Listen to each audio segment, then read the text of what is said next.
Can you believe it? This is the 50th episode of the Creative Nonfiction Podcast, where I speak with authors, journalists, essayists, and documentary filmmakers about creating works of nonfiction.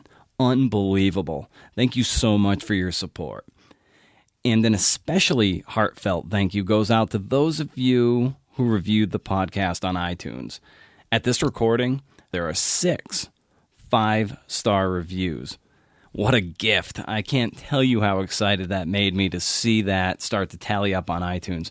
Like I said, what a gift. And you know what sort of rhymes with gift? Riff.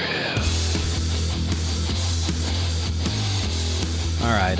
I know I said last week I was through with the riff gags, including this past one that I came up with.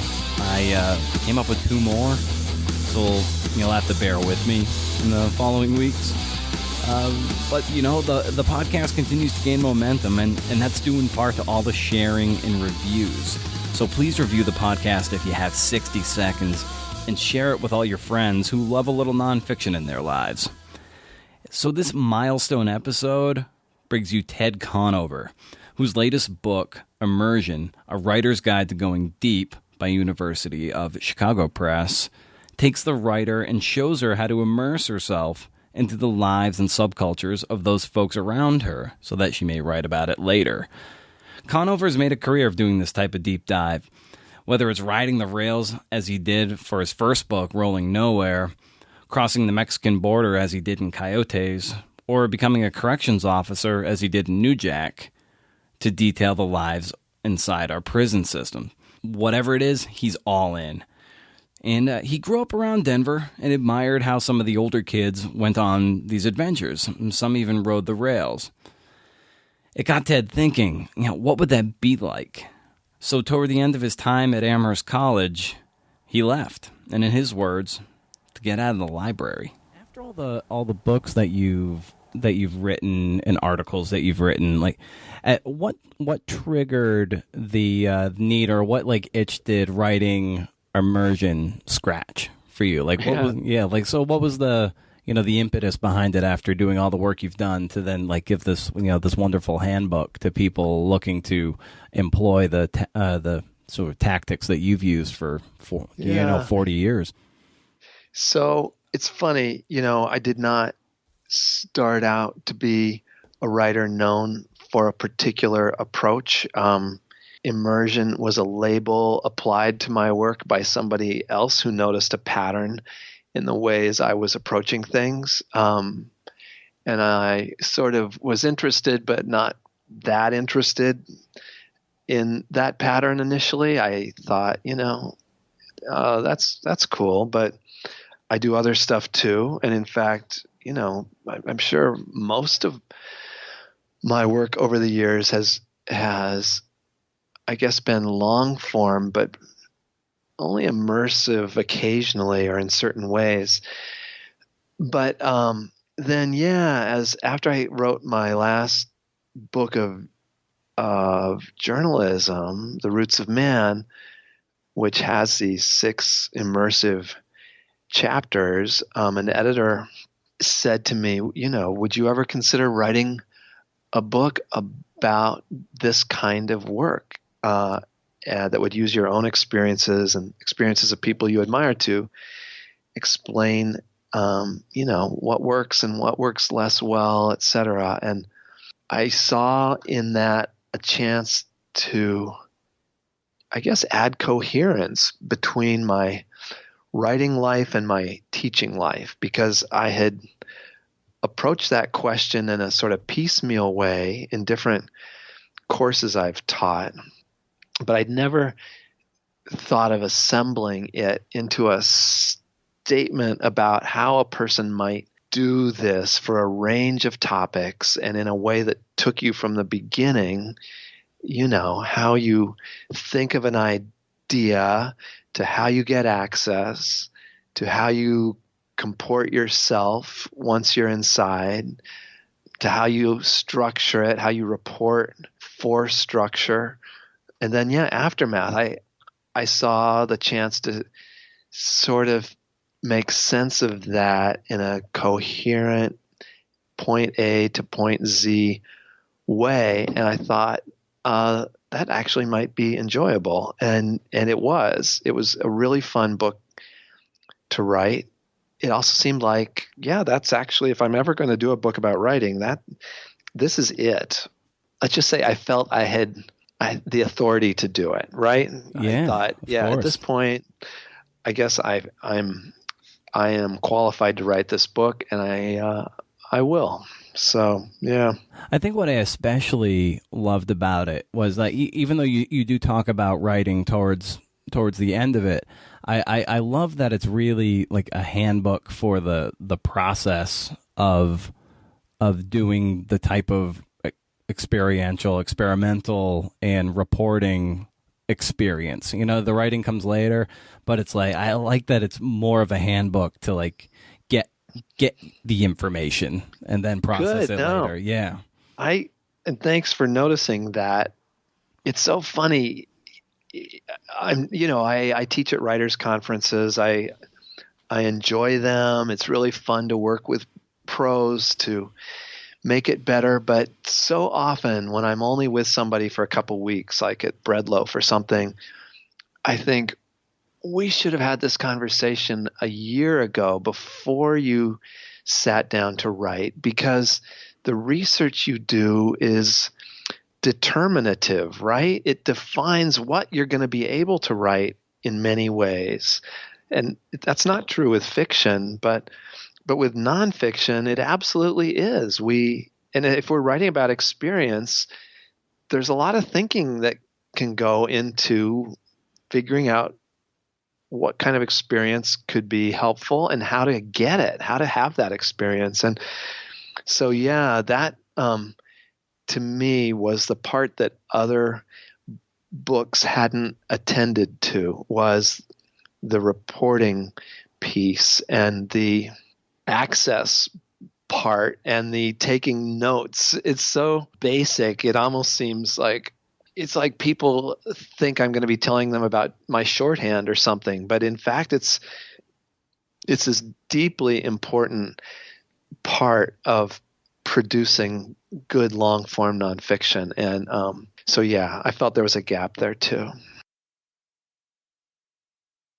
And so, as you get to Amherst, and then you're contemplating riding the rails, not necessarily as you write in Immersion, you didn't necessarily know what it meant to write a book. You didn't even know if you could, but there was an experience you wanted to have nonetheless.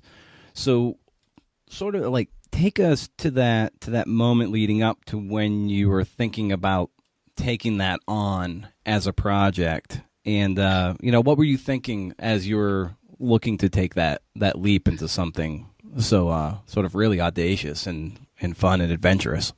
Sure. Well, I think one thing I was thinking is, how could I write a thesis and get out of the library? Because, we were not encouraged to do our own field work as undergrads. In fact, they said it basically wasn't allowed. And yet I thought, well, that's the gist of anthropology. It's this idea that you can learn not just by interviewing people, which I knew about from having worked as a reporter for my school papers and for some suburban papers outside Denver, but being able to live with somebody and participate in their lives could take this to the next level. And I thought that was something profoundly interesting about anthropology that journalists could learn from, and that I could see nonfiction writers I admired trying, like Tom Wolfe with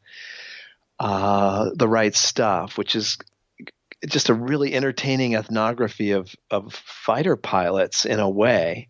In high school, we had all read Truman Capote, and that idea of just getting inside the minds, not just of important people with titles who you talk to as a journalist, but murderers. I mean, somebody like that, it's okay to get to know them and try to explain what's in their heads. That was a mind-bending idea for me. And no one was saying anthropology could help you with this, but it just seemed kind of clear that maybe it could.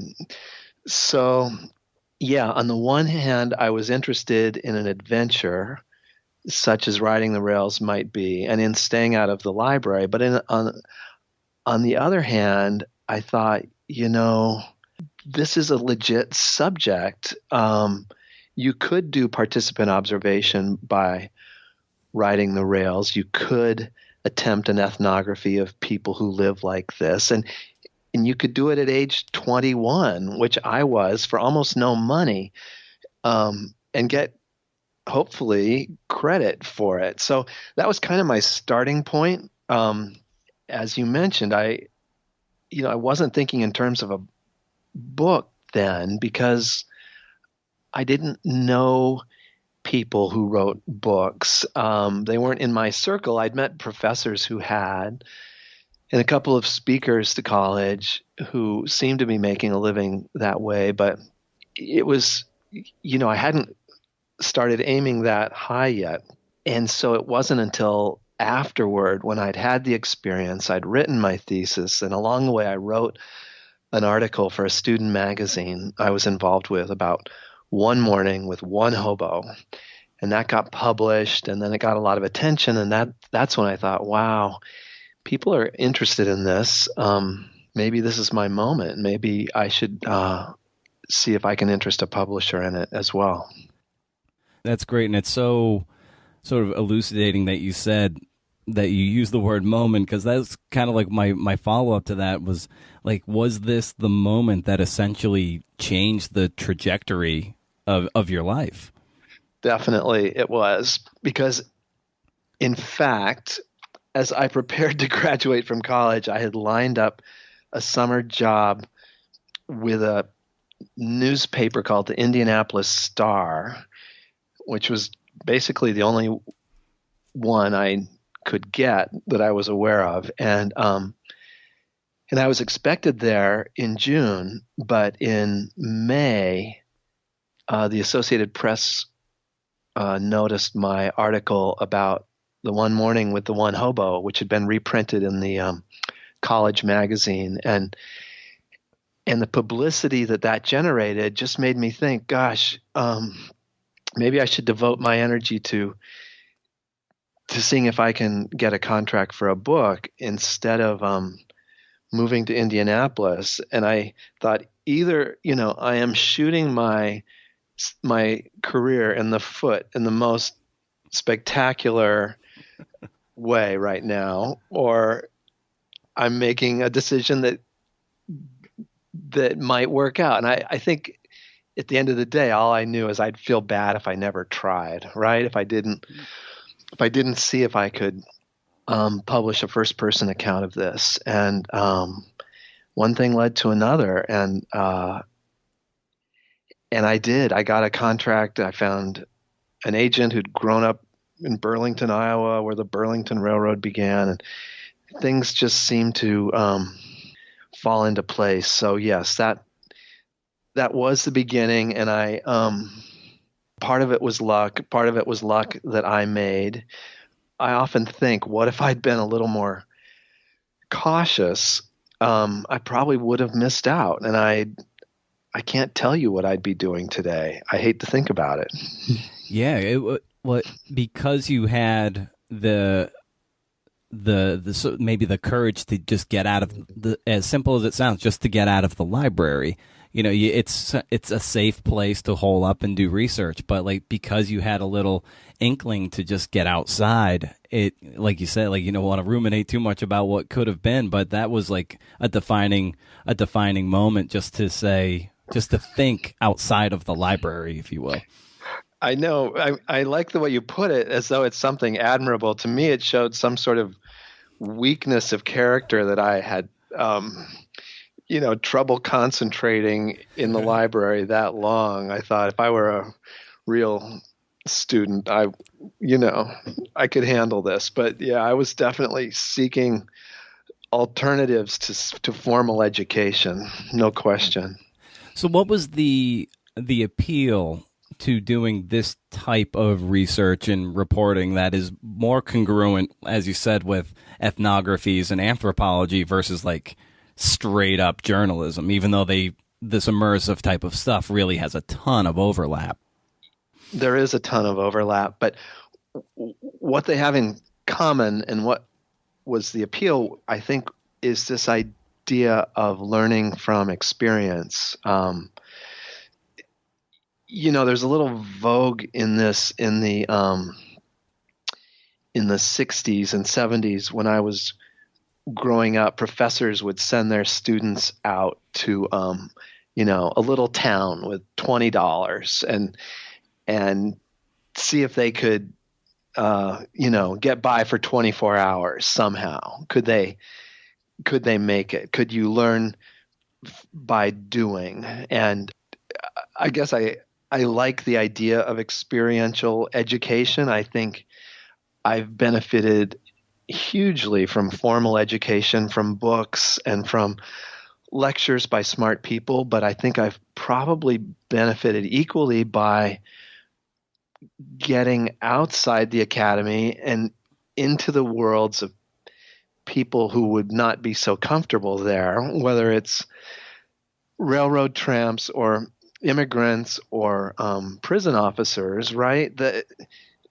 They have coherent cultures that are just sort of incompatible with the politeness of higher education. But, I thought they had things to teach me as well. And I thought that in gaining an experience of living with them, I could, not only learn something that I could write about, but it would be so cool. It would be just such a great thing to have done.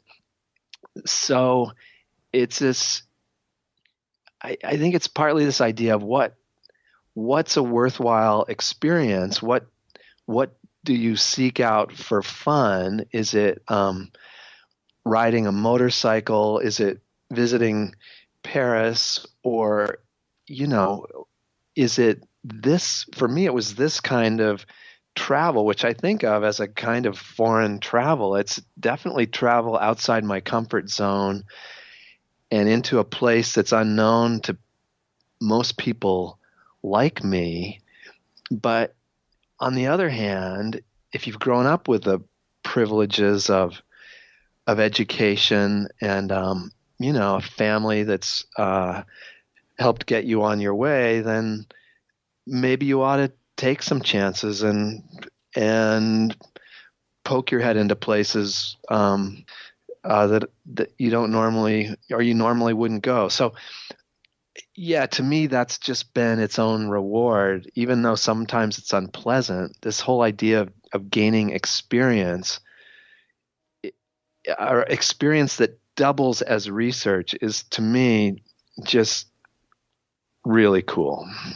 It also puts you almost like on their team as well, because like as you experience it, you in essence become initiated, and then in that sense, like you're able to gain an even greater sense of trust that like, oh yeah, he's kind of one of us now, and you always you have to be mindful of that distance, that ultimately you're going to be writing about these people, and with the notebook out or recorder out, that's your signal to them, be like, listen, like let's not mistake roles here, but by experiencing this stuff, like you are proving to them that you are of them, and then you kind of gain their respect, and as a result you can write about them more honestly with greater empathy, and sort of just garner a greater sense of camaraderie that you can translate to the page better.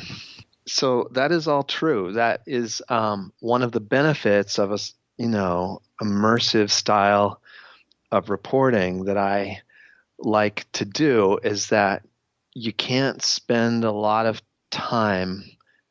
Most of us can't spend a lot of time with a group of people without sort of starting to like them or to sympathize with them. And, it's a problem with traditional reporting insofar as it's harder to be objective if you are a prison officer and you endure what prison officers do, some people are going to say, well, you're biased. You have this partiality. I think that the trick is you have to see that team spirit as a tool for learning about people, right? You want to know what makes that team work. How does that team think? How does the world look to them? Who are their friends? Who are their enemies? And to really get that, you kind of have to be on the team for a while, even if it's with this idea that, okay, after 3 months or 6 months or a year, I'm going to go back to my life off the team and write about that experience. So, you have to be mindful of where you stand. And I remember the day that I came home and told my wife about working at Sing Sing, and I was saying, yeah, we had to do this. We had to do that. We had to put the cells on lockdown. And she said, so by we, who do you mean exactly? And I said, we, the COs. And it made me realize that I was now on the team, even though at the end of the day, I'd sit down and I'd take notes about what had happened. And that's, I think, a really good way to keep your perspective and sense of fairness, and remember that you're coming at this, from the outside in a certain way.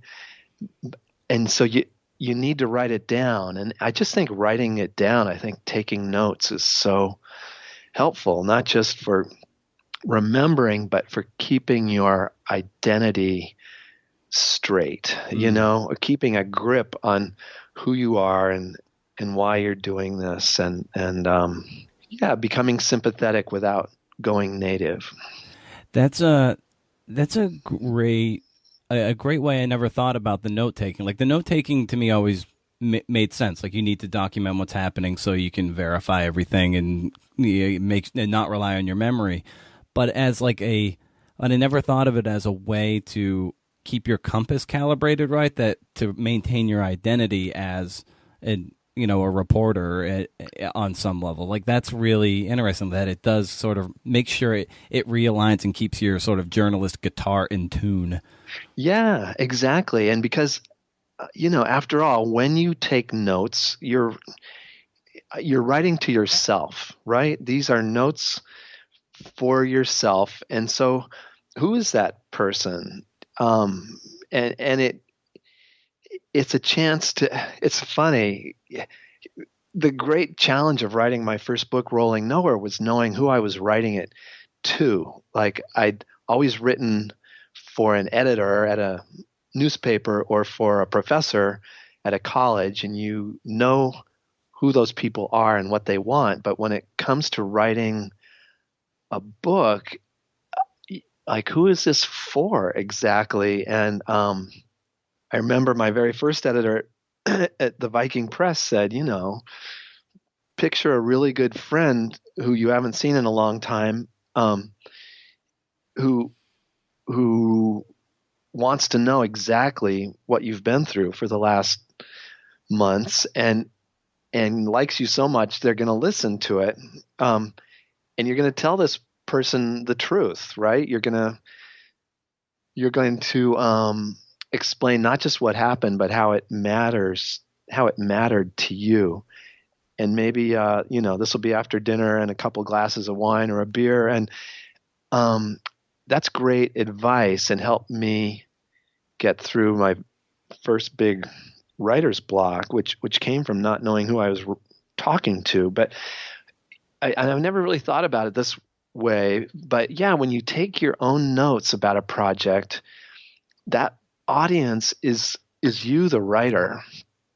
If that makes sense. It's like, these are notes to the person who's going to be writing about this, and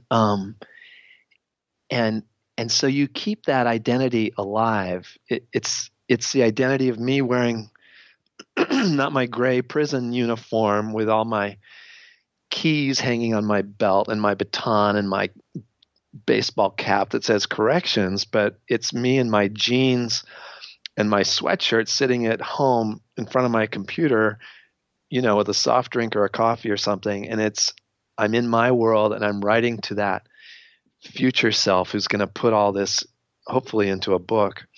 So yeah, the note taking is a big deal.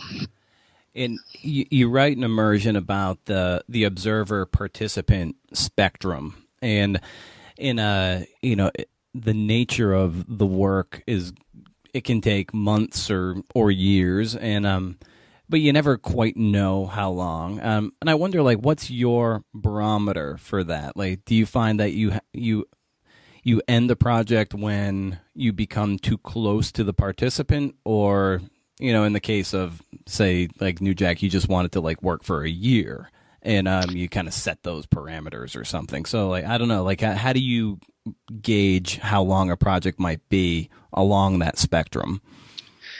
So I think I do it by trying to imagine this experience on paper. And if the experience is the raw material, do I have enough to create a finished product? And it's funny, when I set out to ride the rails, I basically just thought, okay, if I spend 4 months doing this, I will have had a bunch of experiences, and I could probably visit most of these states, and I could get home by Christmas. So I'll just aim to do it that long. But I wasn't consciously preparing to write a book. I ended up writing a college thesis, which is something very different, and I hadn't done that before either. But ever since then, I've understood there's a correspondence between the research and what you're going to write. And you kind of have to say to yourself, okay, if this is going to be a narrative, as all my books are, where are we in the story? What has happened to me so far? What have I learned? Who are my main characters, and how well do I know them? And I remember telling my agent about 3 months into working at Sing Sing, I said, well, I think I'm getting close. I think, yeah, I could see maybe 3 or 4 more weeks, another month, and then I think I can quit. And she said, oh, really? Because it was a terrible job. I couldn't wait to be done. And and she said, okay, so where? And we know where your book begins, and who do we meet along the way? And I told her, and she said, and how well do we get to know them? And I said, well, not that well, but I said, I'm the main character. That's what matters. And she said, and the book ends when? And I said, well, when I quit, obviously, with this stupid bravado. And she just looked at me like, seriously? And I knew that I had to stay. And we had a couple more of those conversations where she basically helped me see that I didn't have all the pieces, which these pieces you can only gain through time. You only get to know somebody at work after weeks or months, right? And to get to know an institution as big as that prison, it takes months. It really does. So as the months went by, I tried to structure the book I hoped to write, and I could see where it began, and I could see that this could be the middle. And that day I got punched and started feeling differently about prisoners, like really disliking some of them who I didn't even know. I thought that's an important moment in my experience where the roughness got the better of me. And I said, that's going to be important in the book. And maybe that'll be around a midway point as I wrestle with keeping my cool and my perspective.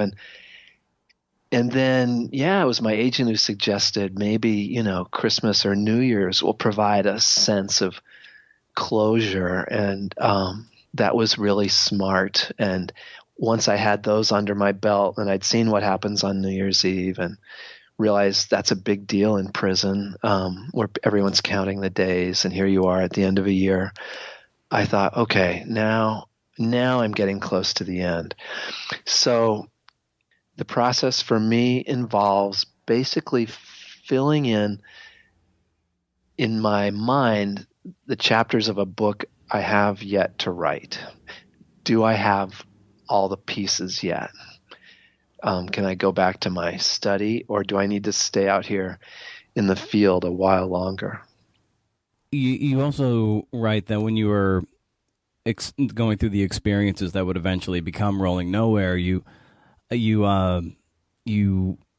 sort of stumble upon what it's possibly like to be like a Mexican immigrant coming across, and which ultimately sort of was the tinder that led to Coyotes. And I wonder if you could maybe speak to this idea of like receptivity and always like keeping your antenna tuned to potential stories down the road, because that, whenever you stumbled upon that during your experiences riding the rails, ultimately turned into a second book, and you saw like a congruence between the hobos and the Mexican immigrants and so forth. So I wonder, like, how important is that level of receptivity that, and stowing that away for possibly a future book or a future magazine article?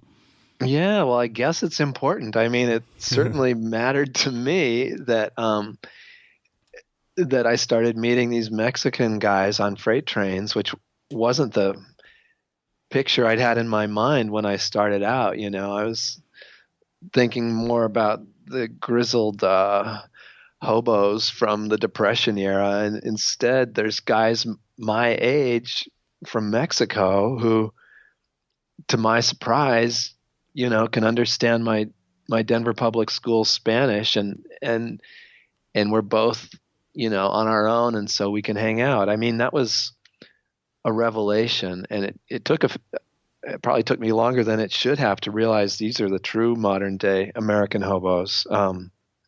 I guess that's important. I guess that's how a lot of writers come upon their subjects, is by having some part of their brain open to new ideas, and open to people who say things like, you really ought to meet my friend X who does Y, or did you ever think of writing about Z? Or, I just think the genesis of ideas is mysterious, and occasionally my ideas come from somebody who's making a suggestion, but I think my best ideas, probably just come when a switch gets flicked in my mind, and I think, oh, that's kind of cool. And I could get that story. I could do that. And if I wrote about a year of travel with Mexican immigrants, I bet I could get that published. So it's absolutely essential, and it's absolutely mysterious. I have, if I could take a pill every morning that would guarantee I'm going to notice interesting stories that that are suggested by the evening news, or by my daughter's looking at on Facebook or whatever, I would buy a year's supply. I think your taste as a reader and a writer just is sort of like a natural sort of inoculation to like these ideas. Like, you can see, like, if you see a little 100-word blurb, be like, oh yeah, like you can almost plot out like there's more, there's arc there if you were given the gift of time, and basically the gift of time and your own curiosity, be like, oh yeah, that little piece of police blotter, there's more there, and that could be a real interesting story. Right. And I think, you just kind of have to have faith in your instincts that, you're interested for a good reason, or, because there's a lot out there that interests us. I mean, it's the cat video lobe of the brain that we have to keep under control and put in its proper place while we we also pay attention to other things, right? I mean, channeling and sort of tending to one's own impulses, one's own curiosity can be a big job. And then you need a council of advisors, right? You need somebody to say, "Oh, I think that's been done," or "That doesn't sound like you," or yeah, that's such an interesting and mysterious subject to me. Yeah.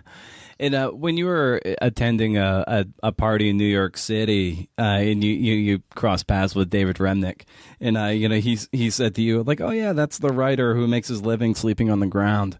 And Right. I was wondering, like, how did you take that what was the context of that, and how did you take that?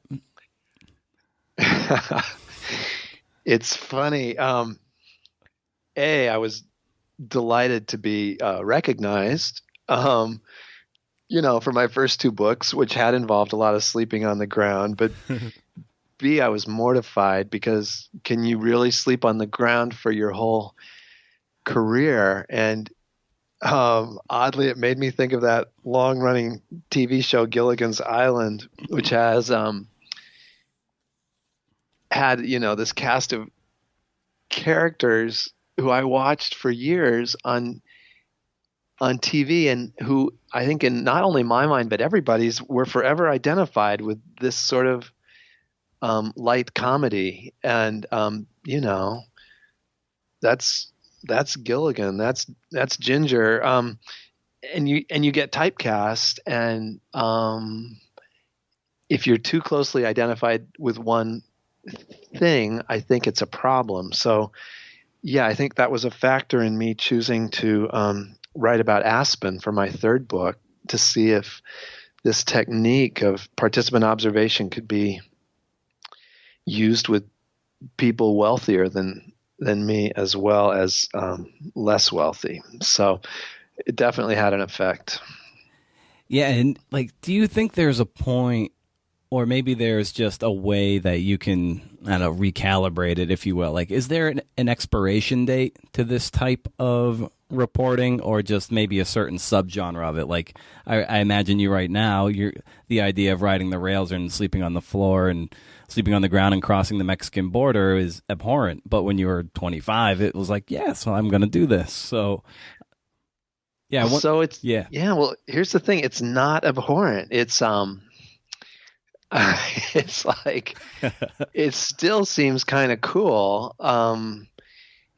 And but I know that I'm in my late 50s now, and I could still ride the rails. And in fact, a couple of summers ago, I did with my son. Oh, that's right. That piece for Outside.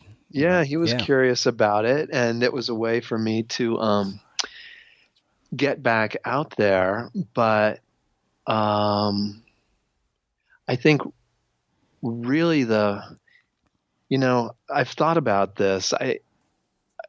Some things would probably be harder for me to do now. And there's a chapter of my book about roads, The Roots of Man, which is set in Kashmir in northern India, in Ladakh, where I walked on a frozen river for 3 days with these teenagers who were getting out of their isolated valley to attend school on the outside. And I was thinking, well, at a certain point, what is the expiration date?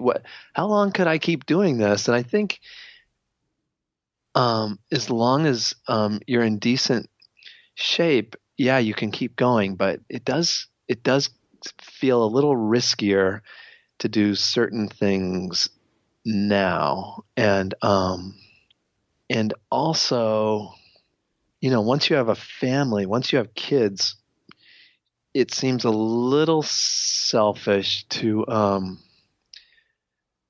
be transported across the Rio Grande by members of a Mexican gang than it did before you had a family. So yeah, both, I guess, physical fitness and your your ties to people close to you affect your ability to do this. But I would, a couple of my ideas for future projects are sort of like the early projects, and I would do them if the various pieces can come together. And I know, Sebastian Junger has spoken about. I think he's kind of done doing the war reporting, like going into war zones. Like I've heard him say Yeah. that on podcasts, and like that's kind of the Yes. idea. It's like I think war correspondents and foreign correspondents, like who have been really like in the thick of things. Like at some point, you're like, it's time to step away from this. And like you cite his work and his little passage on PTSD in Immersion as well, and he's spoken in some of your classes. So I wonder, just have you guys gone back and forth talking about this very subject? Huh. Yeah, it's funny. We have. I admire him tremendously, and I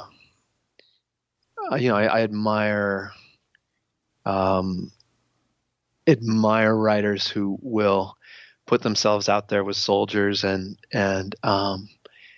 report from the front. My wife and I made a bargain early in our relationship that she could handle most things, but did I think I could avoid doing that kind of reporting? And after a couple of false starts, I figured out that I could. It was hard to say no a couple of times, but I did. But I do think Sebastian is done with war reporting, and his close collaborator Tim Hetherington, who he did Restrepo and other projects with, was killed in Libya, as you know. And I think at a certain point you decide this is taking a toll on me, and I've also maybe cheated death enough that if I kept doing it, I could expect not to at some point. And so yes, you see people ease out of it and become interested in a life that does not involve so much risk or fear. And Chris Hedges, also a former war reporter, has written a lot about the effects of that kind of research. But Sebastian has really, I think, done more than anybody else to talk about how trauma can mess up a war correspondent as well. And I admire him for that. I think, right, we have to take care of ourselves as writers, and some of the things you see aren't easy, and some of those things don't leave your mind as quickly as you'd like, if at all, and you have to pay attention to that. And you cite a bunch, just dozens upon dozens of brilliant writers in your book. Susan Orlean, Younger, Adrienne Nicola Blanc, Tracy Kidder, Maddie Blaze.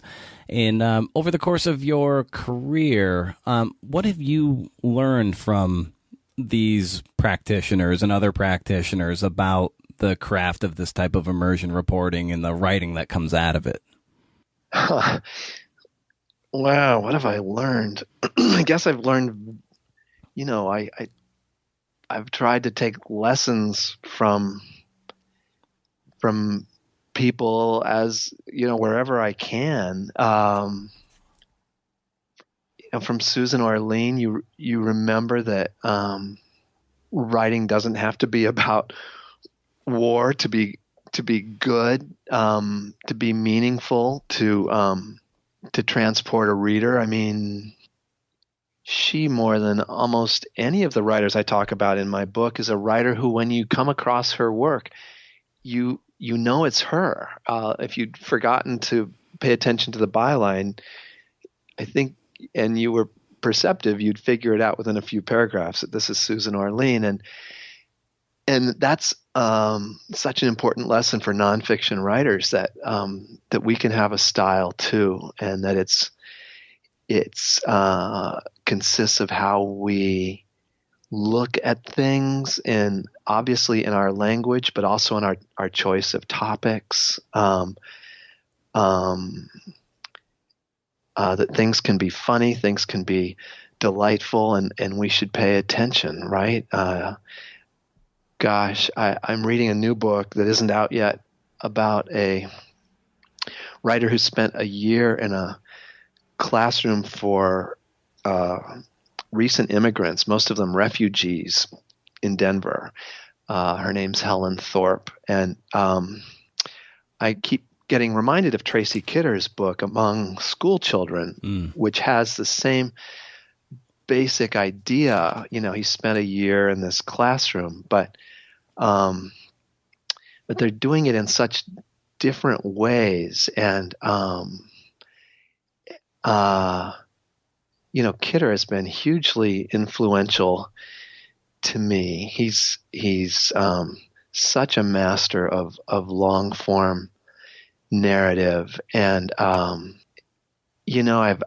tried to channel and soak up the way I imagine him doing his reporting sometimes, the care with which he comes to characterize people important to him, whether it's Dr. Paul Farmer in Haiti and Mountains Beyond Mountains, or the doctor from Burundi, who he writes about in that amazing book whose name is escaping me right now. The reason I quote those people in Immersion is each of them have left me with lessons that I think made me a better writer, or could make me a better writer if I could attend to them properly, and hopefully might help other people wanting to do this too. I kind of think we're all in a kind of conversation with each other when we write our books, and I mean, that's what it's all about. Well, I think what's especially great about Orlean and Kidder is that they, especially with Kidder's early work, they kind of dispels the myth that immersion writing has to be like this almost foreign deep dive into war, or crossing the Mexican border. It can be something that's, you can do immersion reporting in your backyard. Right. And exactly. Yeah. No, it's a really good point. And yeah, Catherine Boo as well. Mm-hmm. I guess she's probably best known now for Behind the Beautiful Forevers about India, but built her reputation on very local topics familiar to all kinds of Americans. And yeah, I got started with subjects that cost me very little, and that often I found that working a job, whether it's driving a taxi in Aspen or working corrections in New York, is itself an interesting thing to write about, but it also pays you while you're doing it, which is an important factor for a lot of us. A real interesting point you make in the book has to do with research, and you said there's a point too. I guess it helps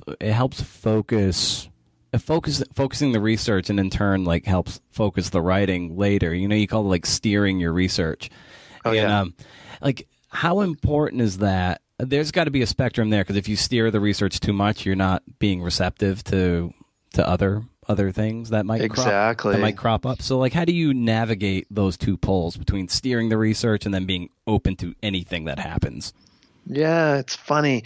It's connected to the question of how much do you research your topic, say you're going to another country or another city, how much of an expert do you have to be on that place before you go there?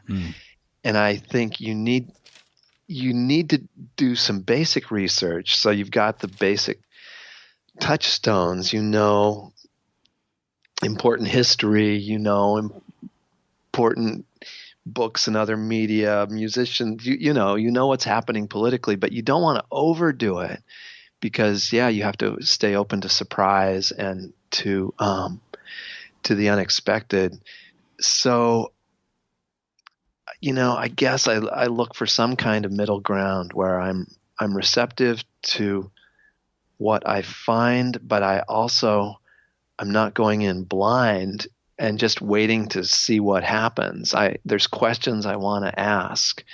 And you also find, well, here's an example. My first piece for the New Yorker was about a journey from Mombasa, Kenya, into Central Africa to write about long-distance truck drivers and AIDS, which was spreading among men and women in Africa before it was understood very well in the United States how that could happen. How do women get infected? And in fact, how do straight guys get infected? And a couple of friends of mine from college had become ill with the disease, and I wanted to write something about it. And so I pursued this story about travel with these drivers who they're away from home for weeks at a time. And yes, they hook up with waitresses and, women serving them drinks at little lodgings along the way. But it was really hard for me to talk to those women who were clearly a big part of the story. Because the truck drivers were the only translators I had. And so when I went back to Kenya and revisited one of those drivers for my book about roads, I purposefully thought I want to flesh out, poor choice of words, I want to explore this other part of the story. Right? Because I've been hanging out with men. It's important to see the other side of things, and found a way to do that in Nairobi, which turned out to be really affecting because it took me so long to understand that even though these women were infected, they were most of them still doing sex work because their children depended on them for it. And that was just such a revelation and such a dilemma. And they acted like I would have some good advice for them, which I really struggled with. And so, you also go in thinking, how can I compensate for some bias I might bring to this, say, by being a man, or any of the other parts of my identity that might keep me from thinking about other people's situations. So that's another thing I do think about. So once you've done, most or all of your research and you're getting ready to organize your notes and get down to the writing of it, what's your approach to writing in your routine once you're looking to start to mold and craft a narrative? Sort of like, how do you operate, morning routine to win the day so you can start. So I'll just leave it at that. I like that idea. Win the day. I like that because we all know how bad it feels when we've lost the day, right? Oh, yeah. Usually arrives with a beer around 6 or 7 p.m. and then it's surrender. But I take some time. I don't think it's if you can possibly not start writing right away, I think that's a good thing. Just let the pieces settle in your brain a little bit and then I read back over all my notes. I see if there's any more reporting I need to do, another book I need to read, or somebody I forgot to talk to, and then I just try to think, okay, do I have a story? Where should I begin? What'll be the high points? I do the kind of outline where, I try to put things in order, and I try to make a little notation for everything that really has to be in there. Like that conversation with the sex workers in Nairobi has to be in there. And my conversation with the truck driver about illness has to be in that. So there's stuff that you just know is really important and you have to use. So I try to order it, and I try to think, okay, if I'm going to talk about all these things and I've got X number of words, how much time can I spend on each of them? So you just try to it's like planting a garden or something. I'm up here in New Hampshire right now, and I was actually talking to a neighbor yesterday who was planting her garden, and she had strings laid out in these very straight rows, and she had seedlings she had planted months before. I mean, it's not like she just got out there and said, today I plant my garden. In fact, she'd clearly been working on it for weeks. And I think the best kind of writing will have the same kind of preparation. It's not like you sit down and okay, today I write. Rather, you've been getting ready to write for a long time, and now you finally have cleared the decks, and you're gonna write, which to me means doing some every day, as consistently as you can until it's done. So I look for a block of time that doesn't have a week of obligation in the middle of it, right? Or some medical thing. I don't want to have that happen here. I want to be able to concentrate on what I'm doing. You need to kind of clear the decks for as long as it will take if you have that luxury. If you're a person who works another job as well, then you have to say, okay, I'm going to work on this the next 4 weekends. You have to set out the time so that your brain knows that's what you're going to do then. And that to me is the key. So like when I go to bed the night before a day of writing, it's somewhere in my mind.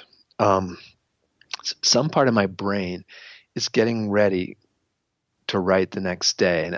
And so it's not like I'm planning sentences or an outline in my mind. It's just maybe I just think your mind helps you if you prepare in a conscious way.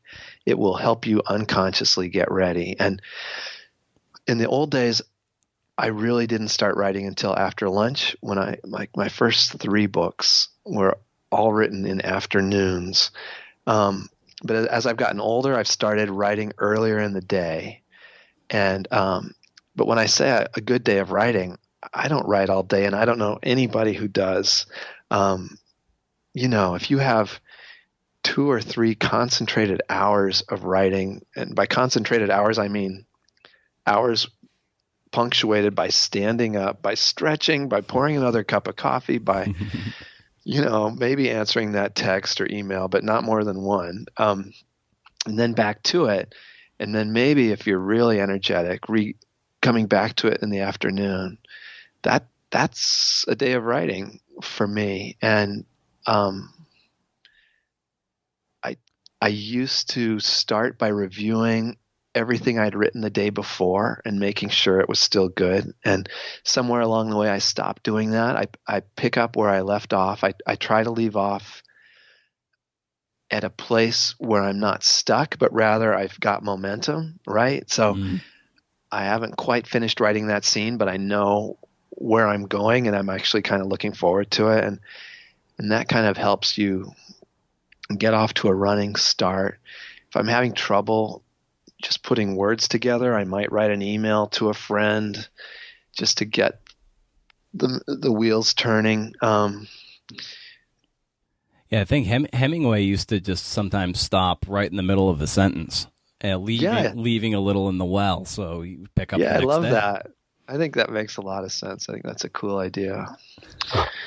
And So yeah, anyway, yeah. How do you deal with those ugly middles in a draft when like the early momentum and that early like honeymoon period of the book has subsided and you got a slog. It's how do you deal with that? Because that's like an ugly part for anyone, whether it's writing essays or something book length. It's just sometimes it's a I grind and it's know. not fun anymore, and it's like, ugh. I Like, know. so like No, how do you approach that? we've all been there, and sometimes we've been sent there by our editor or our agent or someone who says you need to make this better, and it can be excruciating. Um, God, how do I deal with it? I don't know. How do any of us deal with torture and hardship? You try to approach it methodically. You think, how could I just do this for an hour today, an hour a day for the next 2 weeks and get through it and reward myself at night by seeing a movie or, doing something fun. I don't have a magic formula for getting through those hard parts other than to acknowledge we all have them. And even, yeah, the most prolific writer who is consistently celebrated is going to run into a morass now and then where she just has to, where she's going to hate her life until that's done. And then hopefully, an end will approach. But, the bigger thing is to avoid a situation like that that's too massive, right? Like a getting involved in a book that's just going to have a lot of awful brush to hack your way through. I think you have to, anything you truly dread, that should be a sign that this is maybe not where you want to spend weeks. And hopefully this middle part you're talking about can be addressed in, before it drives us to depression or something. Yeah. You've been doing this kind of work for 40 years, which when you say it out loud, it's like, holy crap. It's what motivates you at this point after doing this for so long? Like what motivates and what keeps driving you? Oh man. Well, what makes any of us want to meet an interesting new person? I guess there's some of us who are done meeting new people, but not me. And I also, think of it as my continuing education in the world.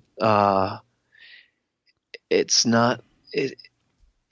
It's a continuing process of discovery and figuring things out, and also maybe of shining a light onto places where I think could use it. I think that can be part of the writer's job as well, and Lord knows there's plenty of those, and I see no reason to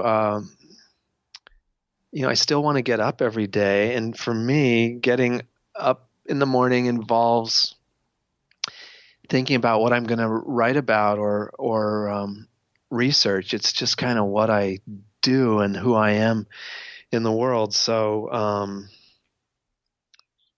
yeah, I hope to have a few more books before I'm done.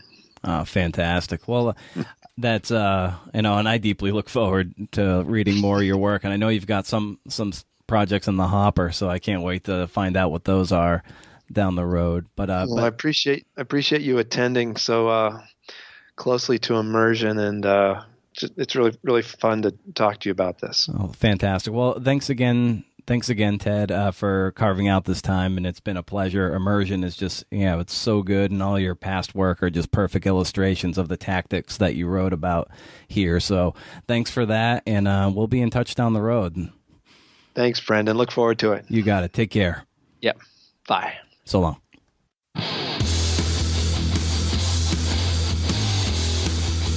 This week's program was produced by yours truly, Brendan O'Mara.